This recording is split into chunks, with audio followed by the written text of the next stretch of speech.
What's up, guys? I'm here with Sebastian today. He's scaled to around now consistent $10,000 in a day. Introduce yourself, bro. What's up? So my name's Sebastian. I've been in ecom honestly only for like a year and a half now, a little bit less than that. But over that time, I've gone through, a bunch of courses and mentorships, some good, some bad, but definitely been learning a lot along the way. So I've been able to hit some pretty big revenue numbers within the last 1.5 years. Awesome, man. Congratulations. First of all, bro, that's absolutely not normal that you've been doing this for a very limited period of time and still, find such a great success. Obviously, it's insane. So walk us through your store real quick, your products. How has everything been specifically in your econ process so far?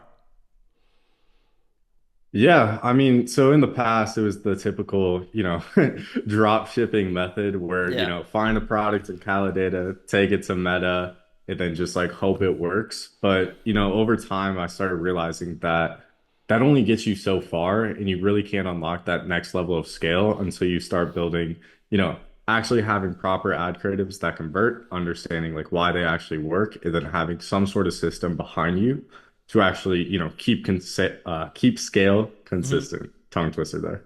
100%. Yeah, I love it. Cool. I mean, the big thing for me, obviously, whenever I went through programs and whenever I was struggling to make stuff work, was always the marketing part. That's why I'm really big on marketing. That's why I keep yapping about it on YouTube as well, because I just think it's probably the most important thing, the most important skill set, and obviously what we've been also working on the most when we're on our one-on-one calls, right? So, yeah, if you want to go ahead and show us what you've made.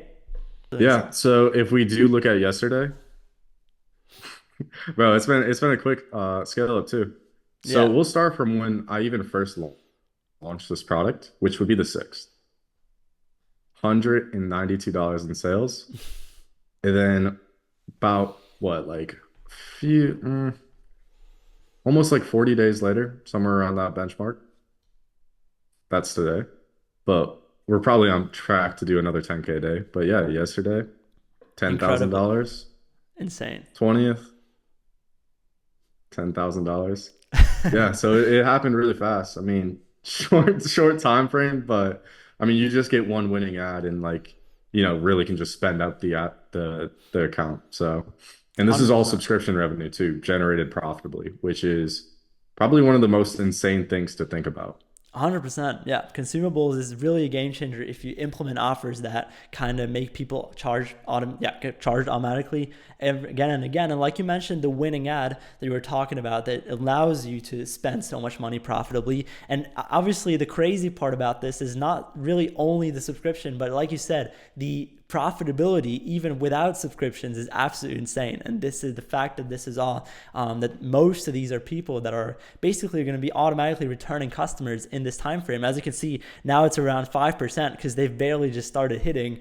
Imagine a month from now, so that's absolutely wild. And yeah, man, first of all, congratulations. Absolutely sick, absolutely insane case study. Tell us a little bit about your marketing experience or about your marketing journey. What would you say was like the biggest needle mover for you when it comes to, how we structure the ad strategy and the systems for that and all that? Yeah, so what I've done with previous product, I had a decent understanding of marketing. I didn't understand it in such depth, but I would typically go after kind of visually appealing products that didn't need much explaining on how they actually worked. But whenever you get into the supplement space, you can't just, really just, you have to explain more. You have to give the reasons why a product actually works and how it's going to get them towards their dream outcome by taking this. So in terms of marketing, I will say that I learned a lot about just direct response copywriting in general and how to read the Facebook metrics because you can't make decisions, you can't make winning ads if you don't understand like what you're actually looking at in the ad account. And you pointed out, some very like pivotal things like, okay, let's see the hook rate. Oh, that's below, X, Y, and Z. How are we going to iterate on that? Well, we have like three steps that we can follow. We can iterate on the copy, we can iterate on the visual, or we can iterate on the audio. And then we pretty much just take this throughout the entire script. Let's just say, oh, it's the problem section that has an issue. Okay, once again, we're going to look back at the data, see what's worked in the past, and then iterate on that section using the data we knew worked before. So it really just comes down to like putting the pieces together to actually create a winning ad that can scale instead of just, throwing stuff at the wall and hoping it works. Because a lot of the times I did notice myself doing that in the past. Like I had a good understanding about the products, but they were so visual that even if I was like a honestly like a D C tier marketer, I was able to make them work because I was able to like, visually show it. But this was a little bit more of a challenge for me. And just being able to understand a lot of stuff about direct response marketing and how to actually, structure VSLs or even static ads, for that matter, like really helped me, put the pieces together and actually create ads that have consistently worked.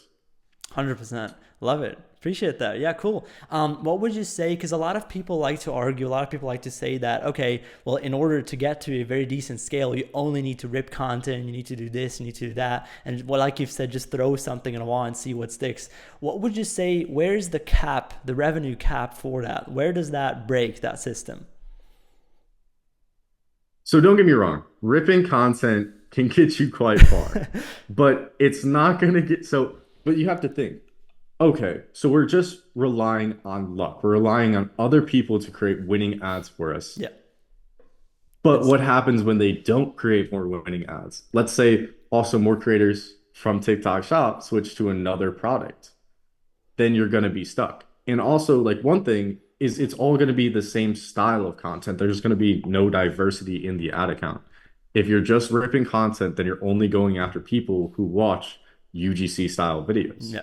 But there's so many different styles. You can create VSLs, you can create AIs, like AI voiceovers, AI avatars, static ads. Like there's so much more diversity that you need to actually add into your ad account to feed it in order to hit more pocket audiences. 100%. So I would say, like, honestly, the revenue cap, I mean, like I know people can scale up to like 5K a day with like just ripped content, but that's also like if they have a good offer positioned, if their Yeah. AOV is correct, and if they're able to actually like, maybe send that to like a sales page advertorial that elaborates more on what the product does and just like hits all the points instead of just, whatever XYZ was in the ad creative that they ripped. Awesome. Love it. Cool, man. Yeah, so very important question, obviously. What would you say? Because you've already, when we started working together, you've already had a bunch of experience and, we're kind of knowing what, like more or less knew what you were doing. So what would you say was the one key thing that made you join my consulting program? It was 100% the marketing side. That I knew if like that I knew if I got better at it, then I would be able to hit like, consistent scale like once again. Because I had an idea of what worked and the previous products I ran, like they worked until they didn't. And that my main constraint was just honestly like my skill level. Because I was relying on, kind of other people to run the creative system instead of understanding like, okay, this is why the creative system is working. And now that I knew that, and I already had so much experience with like understanding like the back end AOV, like optimizations, whenever I put those two together, I mean, that's how you get to this scale in like less than 40 days, is just understanding the marketing and then also having a solid back end. So that was kind of the one thing I was missing. Awesome. Cool. Great. Appreciate that. So, what would you say? And obviously, this is kind of like one of the last questions, but in terms of something super product aware, right? What would you say sets me and my program apart from others that are also trying to kind of go into this marketing and really in depth understanding e commerce, dropshipping? What would you say sets me apart? You give steps.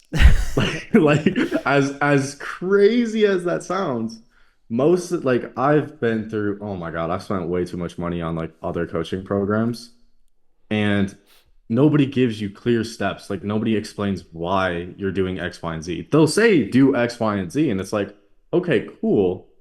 But how do I do X, Y, and Z? Like that's usually the question. Yeah. So like you were able to give like especially the one-on-one feedback consistently just has been insanely helpful. Like insanely helpful because now I'm starting to understand like why we're doing certain things, why we're not doing certain things, and just like that's probably one of the biggest like USPs of your coaching program. Awesome, man. Cool. Appreciate that. Means a lot. What would you say, last quick thing, if someone's watching this video and he's actually just starting out, is kind of at the early stages, maybe struggling to scale something up to, consistent high numbers, maybe struggling with building a team, whatever, what was one quick piece of advice that you would get anyone? It doesn't have to be like very in-depth, but overall, what is like the biggest needle mover? This has always been my motto. Less think, more do.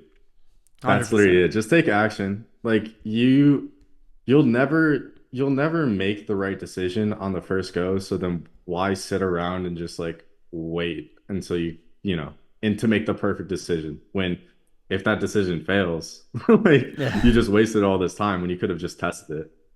100%.